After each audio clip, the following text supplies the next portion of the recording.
بسم اللہ الرحمن الرحیم۔ رمضان المبارک کے روزے فرض ہونے سے پہلے جناب رسول اللہ صلی اللہ علیہ وسلم محرم کے 10ویں تاریخ کے روزے کا اہتمام فرماتے تھے باعتبار فرض ہونے کے، لیکن جب جناب رسول اللہ صلی اللہ علیہ وسلم پر رمضان المبارک کے روزے فرض کیے گئے تو 10ویں تاریخ کے روزے کی فرضیت منسوخ ہو گئی، لیکن جناب رسول اللہ صلی اللہ علیہ وسلم 10ویں تاریخ کا روزہ باعتبار نفل ہونے کے اہتمام فرماتے تھے، اور صحابہ بھی اس کا اہتمام کرتے تھے، بلکہ اس کی ترغیب بھی دیا کرتے تھے۔ حضرت عبداللہ بن زبیر رضی اللہ تعالی عنہ نے ایک مرتبہ خطبہ دیا اور لوگوں سے فرمایا روزہ رکھو یوم عاشورہ کا، اس لیے کہ جناب رسول اللہ صلی اللہ علیہ وسلم نے اس کے رکھنے کا حکم دیا تھا، اور جناب رسول اللہ صلی اللہ علیہ وسلم نے اس کی فضیلت بھی ارشاد فرمائی ہے۔ آپ نے فرمایا، جس کے راوی حضرت ابو قتادہ رضی اللہ تعالیٰ عنہ ہیں، کہتے ہیں کہ رسول اللہ صلی اللہ علیہ وسلم نے فرمایا، مجھے امید ہے کہ عاشورے کے دن کا روزہ گزشتہ سال کے گناہوں کا کفارہ ہو جائے۔ ابن ماجہ کی ایک روایت میں ہے، السنۃ التی بعدہا، ایک سال آئندہ کے بھی گناہوں کا کفارہ ہو جائے۔ اس لیے یہ جو 10ویں تاریخ کا روزہ ہے، اس کی بہت فضیلت احادیث میں آئی ہے۔ ایک سال گزشتہ، ایک سال آئندہ گناہوں کا یہ روزہ کفارہ بن جائے گا، اور یہ بہت فضیلت کا حامل ہے۔ لیکن جناب رسول اللہ صلی اللہ علیہ وسلم کو جب اس بات کا علم ہوا کہ یہودی بھی یہ روزے کا اہتمام کرتے ہیں، تو آپ نے فرمایا، اگر اللہ تعالی نے مجھے زندہ رکھا تو آئندہ سال زندہ رکھا تو میں اس کے ساتھ ایک روزہ اور ملا لوں گا، یعنی 9-10 کا رکھوں گا یا 10-11 کا رکھوں گا۔ لیکن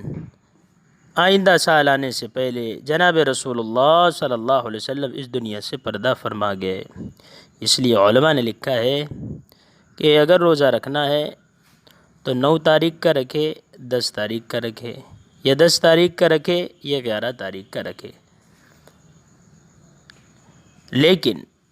کسی وجہ سے اگر کوئی مجبوری ہے اور کسی مجبوری کی وجہ سے آدمی 9 تاریخ کا روزہ نہیں رکھ سکا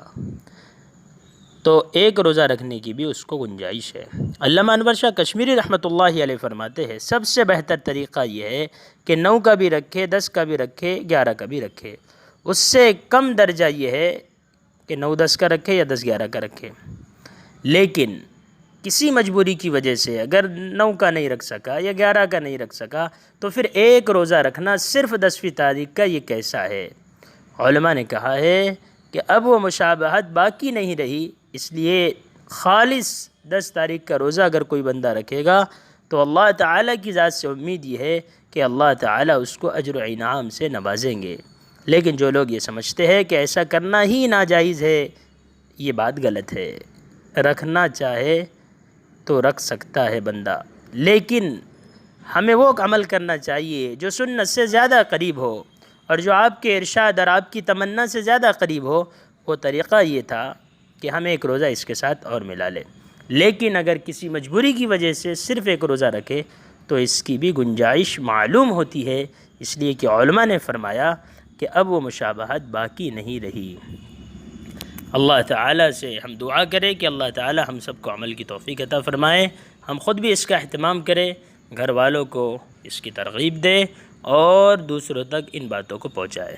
دوسروں تک باتوں کو پہنچانے کا سب سے بہتر طریقہ یہ ہے کہ ہم براہ راست ان سے ملاقات کریں، دین کی دعوت دے، اور جو جس وقت کے جو مواقع ہے اعمال کے وہ ان کے سامنے پیش کرے۔ مثلاً یہ روزے کا محرم کے مہینے میں روزے کا اہتمام ہے، یہ اس کی ترغیب دے، اور دوسرے طریقے جو ایجاد ہو چکے ہیں جن میں سہولت ہے اس کے استعمال کی بھی گنجائش ہے کہ ہم اپنی دینی باتوں کو، جو دینی باتیں ہم سن رہے ہیں، اس کو دوسروں تک شیئر کریں۔ اور دوسرا کام کرنے کا اس میں یہ ہے کہ 10ویں تاریخ کے دن اپنے اہل و عیال پر وسعت کرے، ایک حدیث میں جناب رسول اللہ صلی اللہ علیہ وسلم نے ارشاد فرمایا، جو 10ویں تاریخ کے دن اپنے گھر والوں پہ وسعت کرے گا، اللہ تعالیٰ پورے سال اس پہ وسعت فرمائیں گے۔ یہ 2 کام ہیں کرنے کے، ایک روزہ ہے اور دوسرے اہل و عیال پہ وسعت ہے۔ اس کے علاوہ جو خرافات اور جو رسومات اور بدعات لوگوں نے ایجاد کر رکھی ہے، اس کا شریعت سے کوئی ثبوت نہیں ہے۔